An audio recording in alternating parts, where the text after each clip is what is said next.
Hello everyone, আসসালামু আলাইকুম। আশা করি সবাই ভালো আছেন। তো নতুন একটা ভিডিও নিয়ে আসলাম। তো আজকে আমি আপনাদেরকে দেখাবো বাসায় কিভাবে আমরা ফ্রোজেন পরোটা বানায় রাখি। আর এটা চাইলে আপনারা এয়ারটাইট কন্টেনারে করে 1 মাস ধরে রেখে খেতে পারবেন। তো এখানে আমরা 1 কেজি ময়দার বানাবো পরোটা।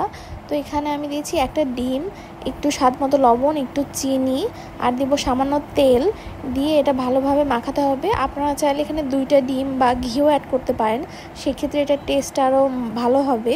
তো এটাতে আমরা হালকা কুসুম গরম পানি দিব। তো এইটা আমি মান্থলি 3 দিনের মতো করে ফেলি, মানে করে নেই আর কি। আমাদের যে খালা আসে ওনাকে দিয়ে 3 দিন করলে 1 কেজিতে 20-22টার মতো পরোটা হয়। এটা দিয়ে আমাদের চলে যায় 30 দিনের মতো, মানে মাসে 3 বার করলে আর কি। তো এখানে উনি অল্প অল্প পানি অ্যাড করে তারপরে সুন্দর একটা খামির তৈরি করে নিচ্ছে। এটার মানে এরকম হবে সফট টাইপের। তো দেন উনি সুন্দর করে আগে গোল গোল করে বানায় নিয়ে দেন হলো জাস্ট গোল করে নিচ্ছে। তারপরে তেল দিয়ে এটা পরোটার যেটা বানাই আমরা শেপ করে নিয়ে রেখে দিবে। তারপরে একবারে সবগুলো একসাথে বেলবে আর কি। আর যারা অনেক ব্যস্ত থাকেন বা জব করেন তাদের জন্য এটা একটা মাস্ট হ্যাভ। এভাবে করে রাখলে আপনাদের নাস্তা নিয়ে একদমই টেনশন নিতে হবে না।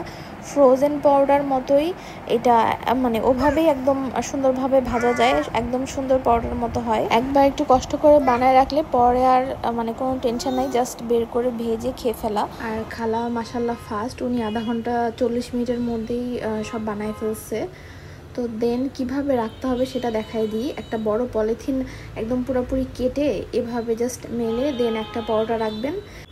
দেন পলিথিনটা আবার তার উপরে দিয়ে ওটা সুন্দর করে যেন পরোটাটা ভাঁজটা নষ্ট না হয়। দেখুন উনি কিভাবে করে, আপনাদেরকে মানে বললে হয়তো বুঝতে পারবে না, দেখলে ভালো বুঝতে পারবেন।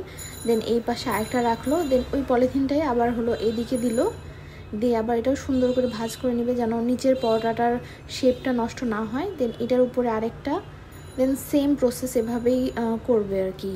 দেন এভাবে কয়েকটা করে ফেলার পরে সবগুলো এভাবে দিয়ে ফেলার পরে এখন বক্সে তুলবে। তো ফার্স্টে প্লেটের মানে নিচেরটা উপরে দিবে, এইভাবে জাস্ট বক্সে দিয়ে দিবে। আই থিঙ্ক আপনারা বুঝতে পারছেন, না বুঝলে অবশ্যই আমাকে বলবেন। দেন এটা ওভারনাইট রেখে দিলে একদম শক্ত ফ্রোজেন যেরকম বাহিরে পড়া ওরকম হয়ে যাবে। আমি এখন ভাজবো, এই যে এরকম শক্ত হয়ে গেছে। দেন একটু তেল দিয়ে ভেজে ফেলবো বা ঘি দিয়ে ভেজে ফেলবো। একদম নর্মাল পরোটার মতো হয়েছে, এটা খেতেও অনেক ক্রিস্পি হবে, মজা। তো দেন আমি সাজিমের রান্নাটা করতেছি। এটা করতে করতে তো অনেক লেট হয়ে গেছে, মানে ভিডিও করতে করতে তো লেট হয়ে গেছে রান্নার। তো সাজিমের জন্য এখানে আমি রান্না করতেছিলাম। আর আজকে সাজিমের জন্য বানাবো সবজি আর ডিম খিচুড়ি। আর সবজি দিয়েছি যেগুলো ছিল, আর সাথে একটা ডিম দিয়ে দিব। এটাই আজকে ওর খাওয়ার, ডিম খিচুড়ি হবে। আর আজকে আমাদের জন্য ডিম ভর্তা বানাবো, তো ডিম সিদ্ধ দিয়ে দিয়েছি। আর এই পাশে শুটকি ভুনা করছি, এটা হলো ছুরি শুটকি।